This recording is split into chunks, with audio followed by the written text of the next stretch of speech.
Hi everyone, welcome to Civils Maestro. I hope you all are doing well.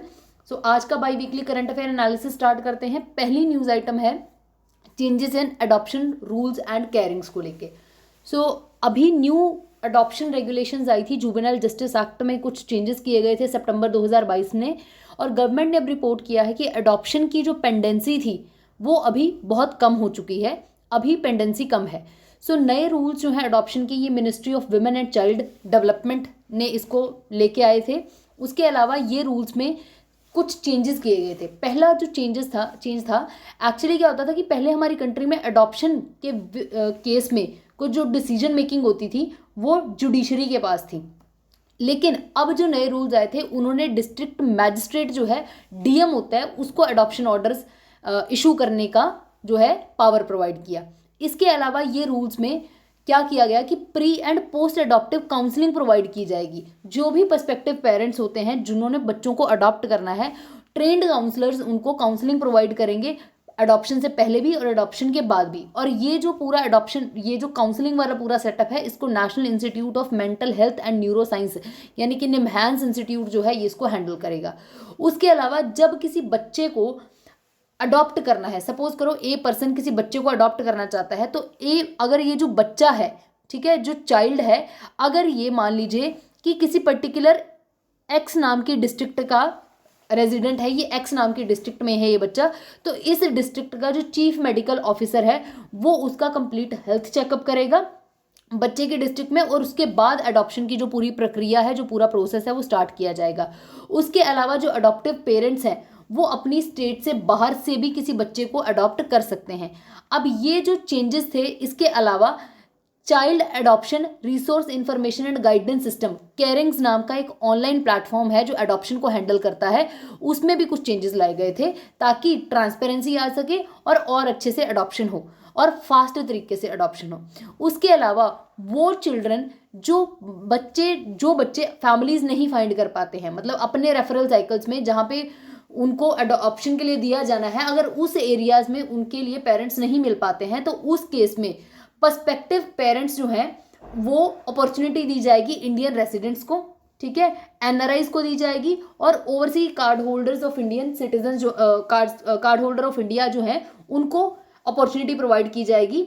Irrespective seniority का इसमें ध्यान रखने की जरूरत नहीं है, लेकिन सीधा ही मतलब इनमें से किसी को भी ये ऑप्शन दिया जा सकता है अडॉप्ट करने का। इसके अलावा पहले क्या होता था कि अगर किसी बच्चे को अडॉप्ट करना है तो पेरेंट्स को 5 साल का टाइम पीरियड दिया जाता था, पर्सपेक्टिव फोस्टर पेरेंट्स को, कि आप बच्चे के साथ एडजस्ट कीजिए, देखिए आप लोग अच्छे से रह पाते हैं या सब कुछ, और अगर आपका सब कुछ अच्छे से चलता है तो आप 5 साल के बाद फुल्ली आप इस बच्चे को अडॉप्ट कर सकते हैं। अब ये जो 5 साल वाला टाइम पीरियड है इसको कम कर दिया गया है कि 2 साल के बीच में आप बच्चे के साथ 2 साल रह के देखिए, और उसके बाद आप डिसाइड कीजिए, उसके बाद आप जो है बच्चे को फाइनली अडॉप्ट कर लीजिए। सो ये फोस्टरिंग का जो पीरियड है इसको 2 ईयर्स कर दिया है 5 ईयर्स की जगह। अब देख लेते हैं ये केयरिंग्स और कारा है क्या। केयरिंग्स बेसिकली क्या है? Child adoption resource information and guidance system. ये एक एप्लीकेशन है जो अडॉप्टिव सर्विसेज प्रोवाइड करती है। ये ऑनलाइन प्लेटफॉर्म है जिसको ट्रांसपेरेंसी लाने के लिए अडॉप्शन सिस्टम में, और जो डिले होता है अडॉप्शन के सिस्टम में उसको कम करने के लिए लाया गया था। कारा जो है सेंट्रल अडॉप्शन रिसोर्स एजेंसी, ये स्टैट्यूटरी बॉडी है, ये ministry of women and child development के अंडर आती है, गवर्नमेंट ऑफ इंडिया के, और ये अडॉप्शन के केसेस में नोडल एजेंसी है। इंडियन बच्चों की चाहे इंडिया में अडॉप्शन होनी है चाहे फॉरेन कंट्रीज में अडॉप्शन होनी है, उन सबको मॉनिटर कारा करती है। कारा जो है सेंट्रल अथॉरिटी है। एक देखिए हेग कन्वेंशन हुई थी, हेग कन्वेंशन हुई थी इंटर कंट्री अडॉप्शन के लिए, एक कंट्री का बच्चा दूसरी कंट्री में अडॉप्ट होना है। ये 1993 में हुई थी कन्वेंशन, इसको इंडिया ने 2003 में इसको रेटिफाई किया था, और उस टाइम पे उसकी मतलब ये जो कारा जो है इसको इसकी नोडल एजेंसी बनाया गया था कि इंटर कंट्री अडॉप्शन करने के लिए भी कारा ही रिस्पॉन्सिबल है। उसके अलावा ये ऑर्फन बच्चे जो हैं उनके अडॉप्शन के बारे साथ डील करती है, जो बच्चों को अबैंडन कर दिया जाता है पेरेंट्स के द्वारा उसके साथ डील करती है, ये जिन बच्चों को सरेंडर कर देते हैं उनके पेरेंट्स या गार्जियन उनके साथ भी ये बॉडी उनके अडॉप्शन के साथ डील करती है। नेक्स्ट न्यूज आइटम है रंगनाथन मिश्रा रिपोर्ट के बारे में। सुप्रीम कोर्ट ने अभी बताया है कि सेंट्रल गवर्नमेंट को इन्फॉर्म किया है कि जो रंगनाथ मिश्रा कमेटी की जो रिपोर्ट थी उसकी सजेशंस को इम्प्लीमेंट नहीं किया जाएगा, उसके डिसीजन को एक्सेप्ट नहीं किया गया है। रंगनाथ मिश्रा कमीशन जो है ये एक national commission for religious and linguistic minorities के ऊपर ये एक कमीशन बनाई गई थी, national religious and linguistic minorities के ऊपर, और ये गवर्नमेंट ने बनाई थी 2004 में। फिर 2007 में इसने अपनी रिपोर्ट दी थी। इस कमेटी के chairman CGI chief justice of former chief justice of India Ranganath Mishra थे। ठीक है, सो इन्होंने एक रिपोर्ट दी थी और इस रिपोर्ट में इन्होंने बोला था कि जैसे ST कैटेगरी का जो स्टेटस होता है वो रिलीजन या लैंग्वेज के ऊपर बेस्ड नहीं होता। शेड्यूल ट्राइब चाहे किसी भी कास्ट किसी भी रिलीजन से हो, वो शेड्यूल ट्राइब ही होती है। तो उन्होंने बोला कि इसी तरीके से कोई भी कम्युनिटी चाहे वो किसी भी धर्म की हो, जो शेड्यूल कास्ट है वो किसी भी धर्म में हो, वो शेड्यूल कास्ट ही माने जाएंगे। जैसे कि मान लीजिए कि शेड्यूल कास्ट वाले लोग होते हैं स्पेसिफिकली, वो अलग अलग रिलीजन्स में कन्वर्ट कर जाते हैं, जैसे इस्लाम में, क्रिश्चियनिटी में, तो उनका रिलीजन चाहे जो मर्जी हो गया, लेकिन उनको जो अफर्मेटिव एक्शन है गवर्नमेंट के, यानी कि रिजर्वेशन है, जॉब कोटाज हैं, जो भी है, जो SC पीपल को दिए जाते हैं, वो उनके धर्म के बेसिस पे ना देके उनके सिर्फ कास्ट स्टेटस के बेसिस पे दिए जाएं। ठीक है, सो SC स्टेटस जो है उसको कंप्लीटली रिलीजन से डीलिंक कर दिया जाए और रिलीजन न्यूट्रल बना दिया जाए STs की तरह। ये इसकी रिकमेंडेशन थी, इसको एक्सेप्ट करने से गवर्नमेंट ने भी मना किया है। नेक्स्ट है नेचर पॉजिटिव फंड के बारे में। 100 एक्सपर्ट्स ने अभी 100 एक्सपर्ट्स मिलके यूनाइटेड नेशन को, वर्ल्ड इकोनॉमिक फोरम को, यूरोपियन कमीशन को, वर्ल्ड वाइल्ड लाइफ फंड को, इन सबको बोल रहे हैं कि आप जो नेचर पॉजिटिव फंड है इसको रिजेक्ट कर दीजिए। जब CBD की कन्वेंशन ऑफ बायोडाइवर्सिटी की मीटिंग होगी, अभी 15th मीटिंग होगी उसकी मॉन्ट्रियल कनाडा में, आप वहाँ पे जब जाएंगे तो आप नेचर पॉजिटिव फंड जो है उसको कैंसिल कर दीजिए, उस आइडिया को रिजेक्ट कर दीजिए। अब नेचर पॉजिटिव का क्या मतलब है कि आपको एनवायरनमेंट की रेजिलियंस को इंक्रीज करना है, टॉलरेंस पावर को इंक्रीज करना है और सोसाइटीज़ को नेचर के लॉस खत्म करने से मना करना है। मतलब कि आपके नेचर को लॉस ना करें, उससे सोसाइटीज़ को हॉल्ट करना है। उसके अलावा अब धीरे धीरे ये जो बात है ये मूवमेंट बनती जा रही है, बहुत सारे government leaders, business, civil societies जो हैं ये इसके लिए एक्शन ले रहे हैं। कंजर्वेशनिस्ट बोलते हैं कि नेचर पॉजिटिव वर्ल्ड जो है मतलब उसको एंड ऑफ द डेकेड तक हमें अचीव करना है। ठीक है, और मतलब even in fact according to the global nature positive initiative, world wild life fund का जो है ये initiative global nature positive initiative है, इसके अंडर भी ये बोलता है कि there should be more nature in 2030 then 2020, कि 2020 के मुकाबले 2030 में हमारे पास ज़्यादा अमाउंट ऑफ नेचर होना चाहिए, ज़्यादा टॉलरेंट और रेजिलियंट नेचर अवेलेबल होना चाहिए। क्रिटिक्स बोलते हैं कि नेचर पॉजिटिव एजेंडा जो है वो फाइनेंशियलाइजेशन कर देता है डिस्ट्रक्शन की। आप बोल रहे हो कि कंपनीज को कि आप डिस्ट्रक्शन करो लेकिन उसका भरपाई कर दो, उसका पैसा दे दो ताकि हम नया नेचर ग्रो कर सकें। समझ रहे हैं आप? सो ये है जो ये नेचर की डिस्ट्रक्शन को मतलब फाइनेंशियलाइज करता है, मतलब नेचर की डिस्ट्रक्शन को फाइनेंशियलाइज कर देता है कि पैसे से कुछ भी खरीद रहे हैं। उसके अलावा इकोसिस्टम जो है उसकी मॉनिटरी वैल्यूएशन कर देता है, बायोडाइवर्सिटी को काउंटर बैलेंस करने की कोशिश करता है, उसकी ऑफसेटिंग करने की कोशिश करता है, मतलब उसको कंजर्व नहीं कर रहा। ठीक है, उसके अलावा diverting the conservationist away from the need to curb biodiversity destruction towards a sustainable finance, कि अब डिस्ट्रक्शन को खत्म करने की बजाय, जो नुकसान हो रहा है उसको खत्म करने की बजाय अब सस्टेनेबल वे से चाहते हो फाइनेंस रेगुलेट करना। इसीलिए ये नेचर पॉजिटिव फंड को मतलब अपोज किया जा रहा है। नेक्स्ट न्यूज आइटम है वीजल्स के बारे में। अब यूनाइटेड नेशन बायोडाइवर्सिटी कॉन्फ्रेंस हुई थी मॉन्ट्रियल में, जो उसकी ओपनिंग हुई है उसमें एक लोगो आया है। उस लोगो में ये उसका जो लोगो है उसमें दिखाया गया कि एक ह्यूमन जो है वो पैंडा को एम्ब्रेस कर रहा है, मतलब उसको एम्ब्रेस कर रहा है। तो ऐसी फोटो है जो लोगो बनी हुई है। इकोलॉजिस्ट ने बोला है कि इस इकोलॉजिकल पर्सपेक्टिव से ये पांडा की जगह पे वीजल होना चाहिए था या बैजर होना चाहिए था, वो एक ज़्यादा अच्छी चॉइस होती। अब वीजल्स होते क्या है, ये स्मॉल मैमल्स हैं। सबसे पहले मैमल्स क्या होते हैं, जो हेयर होते हैं मैमल्स की बॉडी पे, जो अपना यंग वन प्रोड्यूस करते हैं, वो एग नहीं देते। ठीक है, सीधा चाइल्ड बर्थ होती है, उनके बच्चे को जन्म देते हैं वो। ठीक है, उसके अलावा इनके मैमरी ग्लैंड्स प्रेजेंट होते हैं, सो ये मैमल्स बोलते हैं इनको। और इसके अलावा मतलब इसमें कौन कौन से ये स्मॉल मैमल्स होते हैं जो फेरेट से, पोलकैट से और मिन्स्क से मतलब काइंड ऑफ रिलेट करते हैं, और मुस्टेला जीनस से ये होते हैं। ठीक है, और ये मस्टेलिड्स जैसी फैमिली होती है, ये एक ठीक है। वीजल जो होते हैं ये बहुत अडेप्टेबल होते हैं, हर कंडीशन में हर जगह पे ये रह सकते हैं आराम से। ये मार्च में रह सकते हैं, स्क्रब्स में रह सकते हैं, एल्पाइंस में रह सकते हैं, वुडलैंड्स में रह सकते हैं, हर जगह पे ऑलमोस्ट ये रह सकते हैं। कुछ वीजल्स होते हैं लॉन्ग टेल्ड वीजल्स होते हैं, कुछ शॉर्ट टेल्ड वीजल्स होते हैं, अलग अलग टाइप होती हैं। ट्रॉपिकल वीजल्स होते हैं, माउंटेन वीजल्स होते हैं। ये मोस्ट कॉमन टाइप ऑफ जो वीजल्स होते हैं ना वो शॉर्ट टेल्ड वीजल्स होते हैं। ये नॉर्थ अमेरिका से लेके यूरोप और वहाँ से एशिया तक, आर्कटिक तक, हर जगह पे पाए जाते हैं। ये नॉक्टर्नल एनिमल होते हैं, मतलब रात को जागते हैं, रात को शिकार करते हैं और ये हंटिंग करते हैं। अपने खाना जो उन्होंने हंट किया है उसको स्टोर करके रख देते हैं और फिर बाद में उसको खाते हैं। ठीक है। और उसके साथ साथ मतलब साथ में भी खाते हैं लेकिन अपना बाद के लिए खाना भी रखते हैं, क्योंकि इनकी जो बॉडी है ना वो फैट को स्टोर नहीं कर सकती। तो इनको जब भी भूख लगती है, एनर्जी की जब भी रिक्वायरमेंट होती है, तो इनको खाना ही खाना पड़ता है। 40 to 60% इनका एवरीडे फूड खाते हैं। अपनी बॉडी वेट के हिसाब से 40 से 50-60% तक ये खाना खा लेते हैं। मान लो 10 किलो है अगर, ये तो बहुत ज़्यादा मैंने बोल दिया, इतना वेट है तो ये 4 से 6 किलो खाना खा लेते हैं एक दिन में। ये हाइपोथेटिक एग्जाम्पल है, ये वीजल है। ठीक है। और ये बरो बना के रहते हैं, बरो के अंदर रहते हैं और कई बार ये खुद का बरो भी बनाते हैं, बहुत जल्दी बना लेते हैं बरो को, और कई बार ये किसी और एनिमल के बरो को भी यूज़ करते हैं। इनको एग्रेसिव प्रीडेटर बोला जाता है कि बहुत ज़्यादा ये हंट करते हैं। ठीक है। ये खाते क्या है, रैट, माइस, बॉल्स और रैबिट्स, इनको खाते हैं। और मोस्टली जो वीजल्स हैं वो लीस्ट कंसर्न की कैटेगरी में है IUCN की रेड लिस्ट में। ठीक है। IUCN की जो रेड लिस्ट है थ्रेटन्ड स्पीसीज की, उसमें ये लीस्ट कंसर्न की स्पीसीज हैं। ठीक है। माउंटेन वीजल जो है या फिर जापानीज वीजल जो है, इनको थ्रेटन्ड कैटेगरी में लिखा गया है और इनकी पॉपुलेशन जो है कंपैरेटिवली डिक्लाइन की जा रही है। कोलंबियन वीजल जो है उनकी पॉपुलेशन बहुत कम हो रही है, क्योंकि वहाँ पे बहुत ज़्यादा डिफोरेस्टेशन की वजह से इनका हैबिटेट लॉस हो रहा है। ठीक है। घर इनके खत्म हो रहे हैं। न्यूजीलैंड में तो वीजल्स को इन्वेसिव स्पीसीज माना जाता है कि ये बाहर से आई स्पीसीज जो उनके एनवायरमेंट को खराब कर रही हैं। नेक्स्ट न्यूज आइटम है नेशनल पार्टी के स्टेटस के बारे में। आम आदमी पार्टी को अभी 9th पॉलिटिकल आउटफिट बनी है हमारी कंट्री में, जो जिसको नेशनल पार्टी का स्टेटस मिला है। सबसे पहली बात कि ये जो स्टेटस होता है ये election commission of India provide करती है। इलेक्शन कमीशन ऑफ इंडिया ने पूरा टेक्निकल एक क्राइटेरिया बनाया हुआ है जिसके चलते किसी भी पॉलिटिकल पार्टी को नेशनल पार्टी का स्टेटस दिया जाएगा। अब ये पार्टी जो है, ये अपने कोई भी पार्टी जो है वो अपने नेशनल पार्टी के स्टेटस को टाइम टू टाइम गेन भी कर सकती है और लूज भी कर सकती है, लेकिन ये जो है डिपेंड करता है मतलब कुछ सेट क्राइटेरिया के ऊपर। इलेक्शन कमीशन ऑफ इंडिया ने एक political parties and election symbol 2019 में एक बुकलेट निकाली थी, हैंडबुक निकाली थी, जिसके अंदर ये सारे रूल्स थे। अब इसके अंदर क्या है, सबसे पहली बात, किस पॉलिटिकल पार्टी को नेशनल पार्टी का स्टेटस मिलेगा।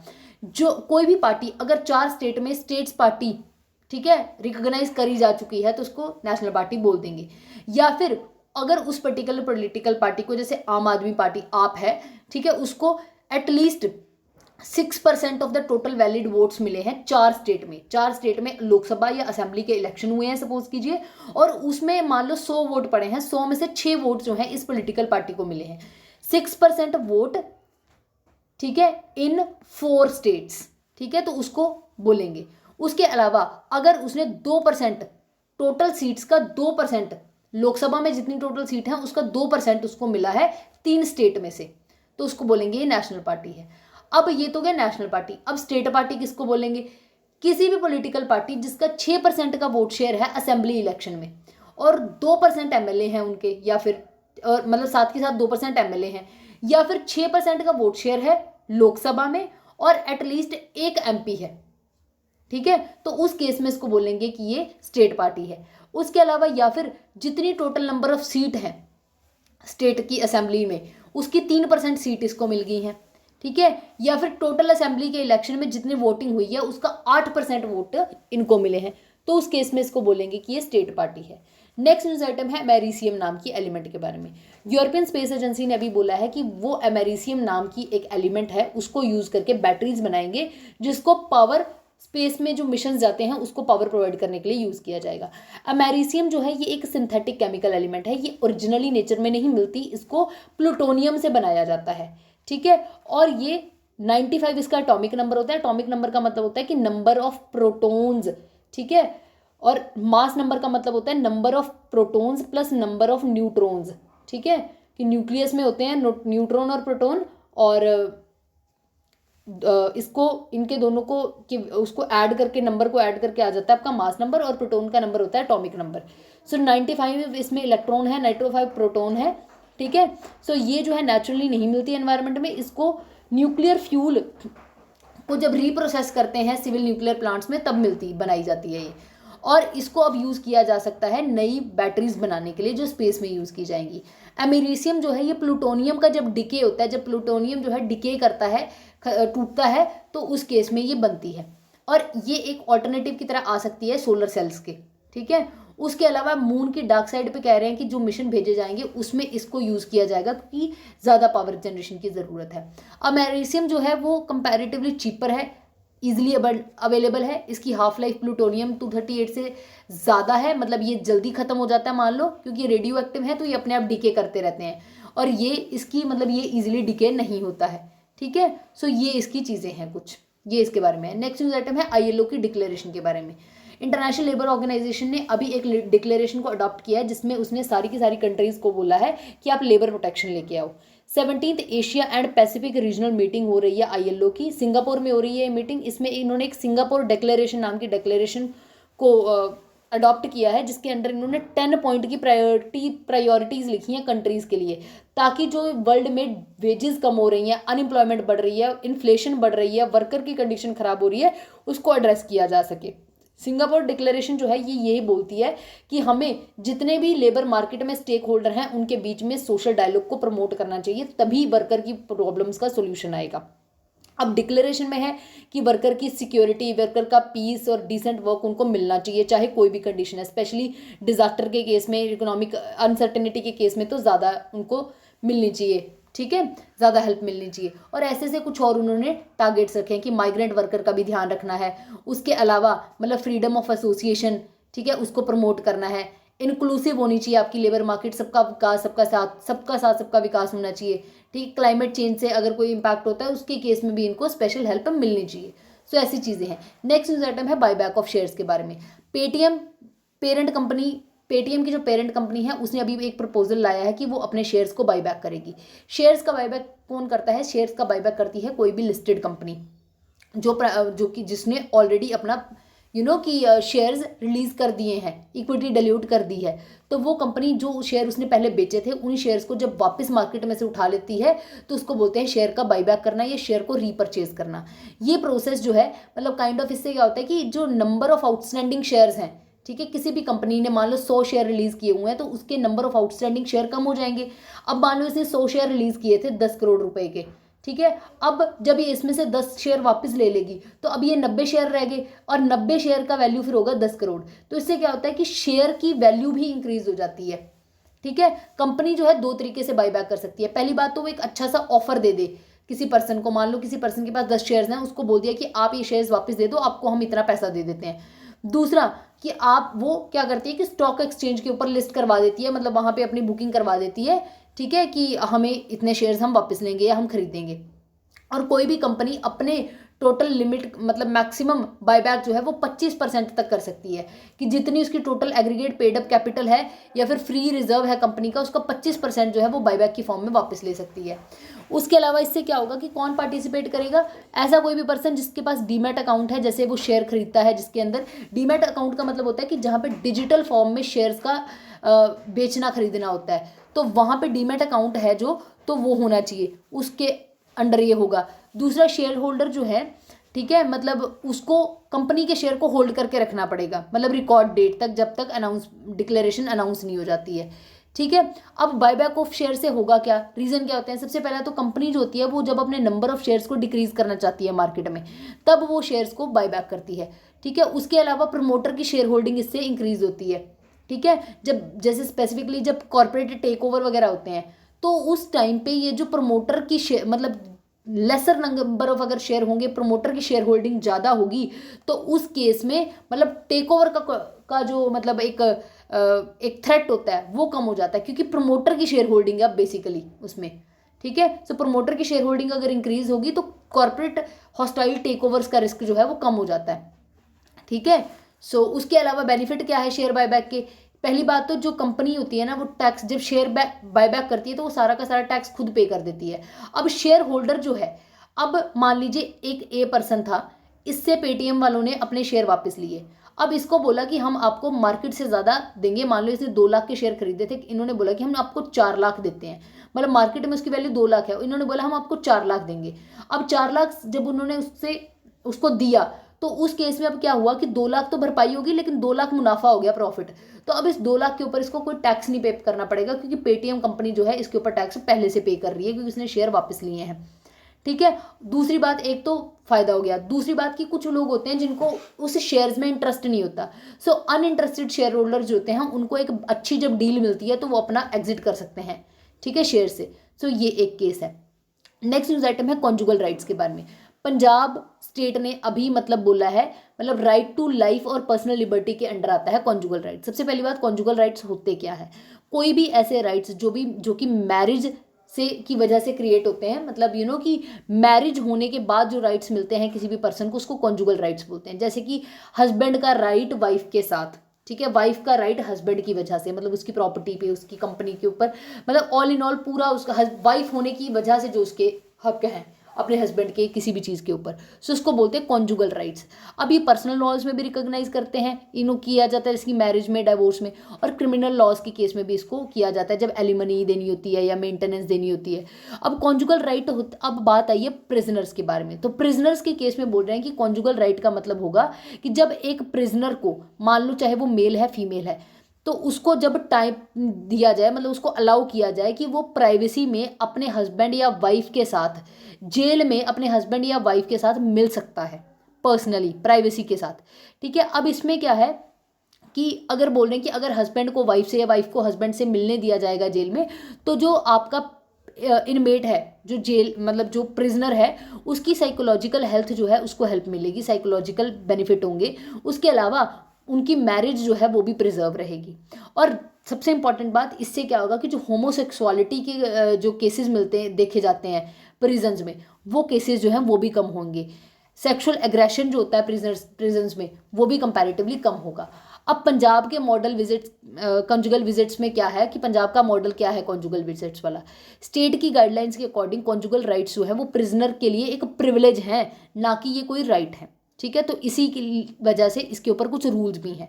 अब इन्होंने बोला कि कोई भी पर्सन अपने हस्बैंड से या वाइफ से, कोई भी जेल में है जो बंदा, वो अपने हस्बैंड या वाइफ से 2 महीने में एक बार मिल सकता है, और 2 घंटे के लिए मैक्सिमम मिल सकता है। ठीक है, दूसरी बात, जो भी स्पाउस, मतलब हस्बैंड या वाइफ जो विजिट कर रहा है जेल को, उसको अपनी मैरिज का प्रूफ देना पड़ेगा, मेडिकल सर्टिफिकेट देना पड़ेगा कि उसको HIV नहीं है, कोई भी सेक्सुअली ट्रांसमिट होने वाली डिजीज नहीं है, कोविड-19 नहीं है, या कोई भी और इन्फेक्शियस डिजीज नहीं है जो वो किसी और पर्सन को जेल में ट्रांसफर हो जाएगी। ठीक है, उसके बाद कॉन्जुगल विजिट जो है वो हाई रिस्क वाले प्रिजनर को नहीं दी जाएगी, टेररिस्ट को नहीं मिलेगी, चाइल्ड सेक्सुअल अब्यूज वालों को नहीं मिलेगी, सेक्सुअल ऑफेंडर जो हैं उनको नहीं मिलेगी, जो डेथ रो के कन्विक्ट हैं, जिनको मौत की सजा होगी उनको नहीं मिलेगी, प्रिजनर्स जो HIV है जिनको, उनको भी नहीं दिया जाएगा ये। ठीक है, उसके अलावा पंजाब में एक केस हुआ था Jasvir Singh versus state of Punjab. उसमें हाईकोर्ट ने बोला कि कॉन्जुगैलिटी के जो राइट हैं वो आर्टिकल 21 के अंडर दिए जाएंगे, लेकिन इसके ऊपर रिस्ट्रिक्शंस होंगी। दूसरा केस था मेहरारजी वर्सेस स्टेट का केस, 2022 में आया था ये मद्रास हाई कोर्ट में। इसमें इन्होंने बोला कि डिफरेंशियल स्टैंडर्ड्स होंगे आर्टिकल 21 के अंडर ये राइट मिलने के, लॉ अबाइडर्स को अलग डील किया जाएगा, लॉ वायलेटर्स को अलग डील किया जाएगा। नेक्स्ट न्यूज आइटम है एची टारगेट्स के बारे में। डेलीगेट 196 कंट्री के डेलीगेट जो हैं parties to United Nation convention on biological diversity, ये इनकी एक मीटिंग हो रही है। ठीक है, मॉन्ट्रियल कनाडा में 7 सितंबर से 21 सितंबर तक चलेगी। इन्होंने बोला है कि हमें नए ग्लोबल एग्रीमेंट लाने की ज़रूरत है ताकि हम एनवायरनमेंट के लॉस को कम कर सकें। 24 कंजर्वेशन टारगेट्स जो हैं उनको डिस्कस किया गया है, मतलब COP15 की जो मीटिंग है उसमें, कि जो पिछली मिस्टेक्स हुई हैं, जो पिछले टारगेट्स को हम नहीं मीट कर पाए हैं, उसको मतलब ठीक करने के लिए, इम्प्रूव करने के लिए ये टारगेट्स बनाए जा रहे हैं। पहले क्या था कि जो नगोया में मीटिंग हुई थी CBD की 2010 में, तो उनमें इन्होंने 20 HE टारगेट्स जो हैं इनको टारगेट किया था कि ऐसे 20 HE टारगेट बनाए थे जिनको इन्होंने 2020 तक मीट करना था, लेकिन कोई भी कंट्री हमारे वर्ल्ड में इन टारगेट्स को मीट नहीं कर पाई है। अब HE टारगेट्स जो थे वो 10 ईयर प्लान था, 20 ग्लोबल डाइवर्सिटी टारगेट से इनको 5 गोल के अंडर रखा गया था। स्ट्रैटेजिक गोल नंबर 1 का मतलब था कि हमें बायोडाइवर्सिटी को मेन स्ट्रीम करना है, उसको आम दिनचर्या में लेके आना है, और उसके इशू को तभी एड्रेस किया जा सकेगा कि तभी बायोडाइवर्सिटी लॉस कम होगा। दूसरा कि जो प्रेशर होता है बायोडाइवर्सिटी की रिसोर्सेज के ऊपर, ठीक है, उसको हमें कम करना है और सस्टेनेबल यूज़ को इम्प्रूव करना है। तीसरा सी गोल था कि हमें इकोसिस्टम को सेफगार्ड करना है, स्पीसीज और जेनेटिक डाइवर्सिटी को इम्प्रूव करना है, ठीक है। चौथा डी टारगेट कि हमें बेनिफिट सारी की सारी बायोडाइवर्सिटी और इकोसिस्टम सर्विसेज से जो बेनिफिट होते हैं उसकी इक्विटेबल शेयरिंग करनी है, उसको हमें एनहांस करना है और ज़्यादा। और चौथा इम्प्लीमेंटेशन थ्रू पार्टिसिपेटरी प्लानिंग से इम्प्लीमेंटेशन होगी, नॉलेज मैनेजमेंट की जाएगी, कैपेसिटी बिल्डिंग होगी, ये सब किया जाएगा। नेक्स्ट न्यूज़ आइटम है न्यू व्हीट वेराइटीज़ के बारे में। अब व्हीट वेराइटीज़ DBW 187 और DBW 222 अभी टेस्ट की गई हैं और ये देखा गया है कि ये जो पहले वाली व्हीट की वैरायटी जो इंडिया में स्टेपल फॉर्म में यूज़ होती है HD 3086, इस व्हीट की वैरायटी के कंपैरिजन में ये दोनों जो हैं, ये नई वाली ये ज़्यादा हीट टॉलरेंट है।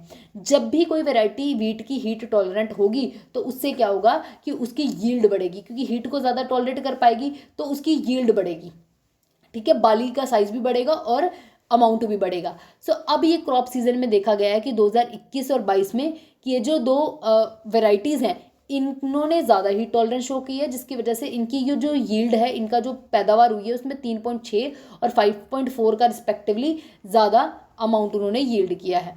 अब गवर्नमेंट जो है इस हीट रेजिस्टेंट वैरायटी को प्रमोट करना चाहती है, फार्मर और पब्लिक प्राइवेट पार्टनरशिप के थ्रू इसको लेके आना चाहती है कॉमन यूज़ में। अब इसका प्रमोट के लिए मतलब Indian institute of wheat and barley research Karnal में है, जो हरियाणा करनाल में, और ये ICAR के अंडर है। इन्होंने 250 MOUs memorandum of agreement sign किए थे इन दो वेराइटीज़ को यूज़ करने के लिए। अब ICAR IIWBR करनाल वाला जो है ये इसने एक स्पेसिफिक रिसर्च प्रोजेक्ट निकाला है, breeding high yielding variety genotypes for stress condition in the warmer region of, कि इंडिया के वार्मर रीजन में हाई स्ट्रेस कंडीशंस में उगाने वाली नई जीनोटाइप्स बनाई जाए। तो इसके अंडर ये प्रोड्यूस की गई हैं दोनों वेराइटीज़।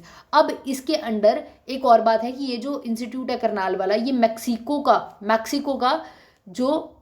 का इंटरनेशनल मेज एंड व्हीट इम्प्रूवमेंट सेंटर है, उसके साथ ये मतलब कोलैबोरेट करेगा और मतलब कि क्लाइमेट रेजिस्टेंट व्हीट की वैरायटीज़ को और ज़्यादा डेवलप किया जाए, उसके लिए इसने कोलैबोरेशन की है। नेक्स्ट न्यूज़ आइटम है मेडिसिनल प्लांट्स के बारे में। 3 मेडिसिनल प्लांट्स जो हिमालयाज़ में पाए जाते हैं वो IUCN की रेड लिस्ट में थ्रेटन्ड स्पीसीज के अंडर आ चुके हैं। अब क्या जो अभी रिसेंट असेसमेंट हुई है उसके अकॉर्डिंग 3 प्लांट कौन से हैं? मीजोट्रोपिस पेलिटा, ठीक है, इसको क्रिटिकली एंडेंजर्ड बोल दिया है। फ्रिटिलोरिया सिरहोसा इसको वल्नरेबल बोला है, और डेक्टाइलोराइजा हार्टिग्रिया इसको बोला है एंडेंजर्ड। अब ये सबसे पहला मीजोट्रोपिस पेलिटा क्या है? ये एक, इसको पाटवा बोलते हैं, ये एक पेरिनियल शर्ब है, ये उत्तराखंड में पाई जाती है। ये क्रिटिकली एंडेंजर्ड बोला है क्योंकि ये सिर्फ थोड़े से एरिया में मिलती है, ये 10 स्क्वायर किलोमीटर के एरिया में ये पाई जाती है। इसको डिफोरेस्टेशन से, हैबिटेट की फ्रेगमेंटेशन से और फॉरेस्ट फायर से इंपॉर्टेंटली बहुत ज़्यादा नुकसान है।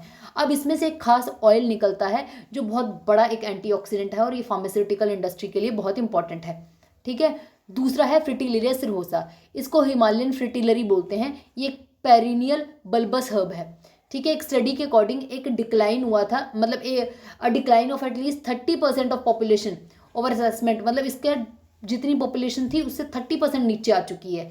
और इसको मतलब कि इसका इलीगल ट्रेड बहुत ज़्यादा होता है, इसकी जनरेशन लॉन्ग जनरेशन होती है, मतलब काफ़ी लंबा टाइम लेता है इसको प्रोडक्शन होने के लिए, मतलब कि इसका लॉन्ग जनरेशन टाइम है कि मतलब जैसे कुछ वैरायटी होती हैं 6 महीने में उग जाती हैं, 8 महीने में, तो इसका जो जनरेशन टाइम होता है ना, एक प्लांट की ज़िंदगी बहुत लंबी होती है, इसके वजह से इसका कि काइंड ऑफ डिक्लाइन हो रहा है, ठीक है। उसके अलावा जर्मिनेशन पोटेंशियल इसका कम है, ठीक है, इसके चलते इसको वल्नरेबल लिस्ट में दिया गया है। चाइना में इसको बहुत ज़्यादा यूज़ किया जाता है ब्रोंकियल डिसऑर्डर्स के लिए, न्यूमोनिया वगैरह के लिए, ठीक है, और ये कफ सप्रेसेंट की तरह भी यूज़ होता है। नेक्स्ट है डेक्टाइलोराइजा हार्टिग्रा, ठीक है, ये स्पीसीज जो है इसको सलाम पंजा बोलते हैं, ठीक है। इसका हैबिटेट लॉस, लाइफ स्टॉक की ग्रेजिंग, मतलब जैसे भैंस बकरियां चरती हैं जहाँ पे, ठीक है, डिफोरेस्टेशन और क्लाइमेट चेंज की वजह से इसको नुकसान हो रहा है। और जितने भी इंडिया में ऑल्टरनेटिव मेडिकेशन के सिस्टम है, आयुर्वेद है, सिद्ध है, यूनानी है, या जितने भी ऑल्टरनेटिव सिस्टम है उसमें इसको यूज़ किया जाता है डायसेंट्री को, गैस्ट्राइटिस को, क्रोनिक फीवर को, कफ को, स्टमक एचिस वगैरह को कंट्रोल करने के लिए। नेक्स्ट न्यूज़ आइटम है स्क्रैमजेट इंजन के बारे में। इसरो ने अभी स्क्रैमजेट इंजन का हॉट टेस्ट किया है। अब स्क्रैमजेट इंजन में है क्या? इसमें एयर ब्रीदिंग स्क्रैमजेट इंजन जो है उसको यूज़ किया, उसका काम होता है। अब क्या करता है कि जब कोई भी व्हीकल ऊपर एटमॉस्फेयर में जाता है तो वो साथ साथ मतलब बर्न होने के साथ साथ वो एयर को अंदर लेता रहता है। अब आपको पता है कि ऑक्सीजन जो है वो यूज़ होती है बर्निंग में, कंबस्शन में हेल्प करती है वो। इसमें जब क्या होता है कि फ्यूल में जब ऑक्सीजन मिक्स होती रहती है तो फ्यूल बढ़ता रहता है, तो उसकी स्पीड जो होती है वो और ज़्यादा बढ़ जाती है, मतलब 2 मैक तक स्पीड और बढ़ जाती है। इसमें एयर मिक्स होती है फ्यूल के साथ और सुपरसोनिक कंबस्शन होती है और हाइपर सोनिक तक स्पीड आ जाती है। ठीक है, इसलिए इसको सुपरसोनिक रैमजेट या फिर स्क्रैमजेट भी बोलते हैं। सुपरसोनिक कंबस्टन रैमजेट या फिर स्क्रैमजेट इसका नाम है। ठीक है, इसके अलावा फ्यूल जो है वो ऑटोमाइज्ड फ्यूल हो जाता है। फ्यूल जो होते हैं वो मतलब कि ज़्यादा अच्छे तरीके से इग्नाइट होता है, ये सब चीज़ें होती हैं। अब mastering the air breathing scramjet technology will lead to, अब इससे फ़ायदा क्या होगा कि हाइपरसोनिक मिसाइल बन सकती हैं इंडिया में। सिविलियन जो एयर ट्रांसपोर्टेशन सिस्टम है और ज़्यादा फास्ट हो जाएगा। ठीक है, और सैटेलाइट्स को ऑर्बिट में रखना और ज़्यादा लो कॉस्ट पे होगा और ईजी होगा। नेक्स्ट न्यूज़ आइटम है मीती स्क्रिप्ट के बारे में।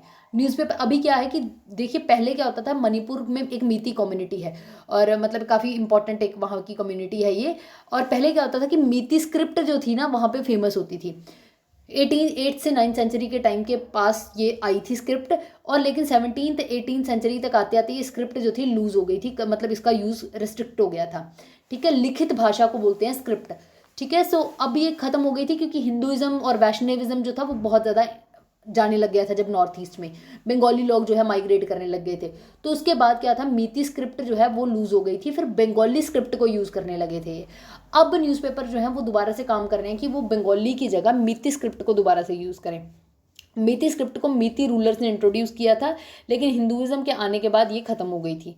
अब ये इसके सबसे पुराने जो एविडेंसेस हैं वो मिलते हैं, स्टोन इंस्क्रिप्शन एक मिली थी खोइबू नाम के एक विलेज से। इसको मेडिंगू कियम्बा नाम के एक राजा ने इंस्टॉल करवाया था 1467 ईस्वी में।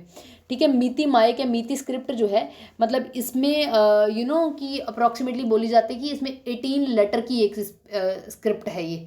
ठीक है, लेकिन उसको बोलते हैं कि मेडिंगू पेमहिबा नाम के किसी पर्सन ने उसको अप्रॉक्सीमेटली 36 लेटर तक इसको एक्सटेंड किया था। ठीक है, और ये इसके बारे में था। ठीक है, next and last news item है लेकिनेमैब ड्रग के बारे में। लेकिनेमैब जो ड्रग है ये अल्जाइमर्स का एक ड्रग है। अल्जाइमर में बेसिकली क्या होता है कि ब्रेन के ऊपर ना प्रोटीन की फालतू की कोटिंग हो जाती है, प्लेग या टैंगल्स बन जाते हैं, और बीटा अमाइलॉइड प्रोटीन होता है एक, उसकी कोटिंग बनती है।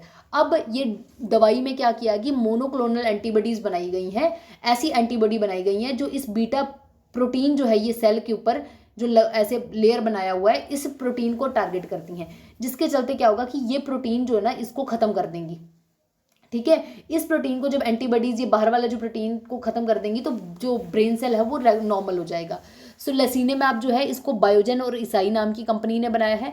ये मोनोक्लोनल एंटीबॉडीज़ हैं और ये मतलब बीटा अमाइलेड को टारगेट करती हैं। ये प्रोटीन डिपोजिशन होती है जो अल्जाइमर के पेशेंट में ब्रेन सेल के ऊपर डिपॉजिट हो जाता है।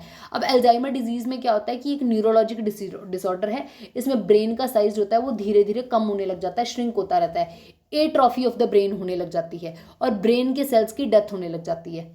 ठीक है, इससे क्या होता है, मैनिफेस्टेशन क्या होती है, सिम्टम क्या होते हैं, पर्सन की थॉट की पावर कम हो जाती है, मेमोरी लॉस होने लग जाता है, वो आम दिनचर्या की बातें भूल जाता है, लैंग्वेज लॉस हो जाता है उसका, वो इतना उसकी मेमोरी लॉस और लैंग्वेज लॉस हो जाता है कि वो डेली एक्टिविटीज़ तक परफॉर्म नहीं कर पाता है। और मतलब एक रिपोर्ट, वर्ल्ड अल्जाइमर रिपोर्ट के अकॉर्डिंग बोला जाता है कि इंडिया में मान लीजिए अगर 10% को डेमेंशिया है या ब्रेन की कोई डिजीज़ है या साइकोलॉजिकल डिसऑर्डर है तो उसमें से सिर्फ 10 में से 1% जो है वो डॉक्टर के पास जाता है या फिर उसको ट्रीटमेंट मिलता है। ठीक है, so this is it about today's current affair. I hope you people liked it and please share it with your friends and you can find the PDF on the Telegram channel. ठीक है, and also you can attempt the questions which would be provided in the Telegram channel itself with respect to this current affair as well as your static portion. Thank you so much.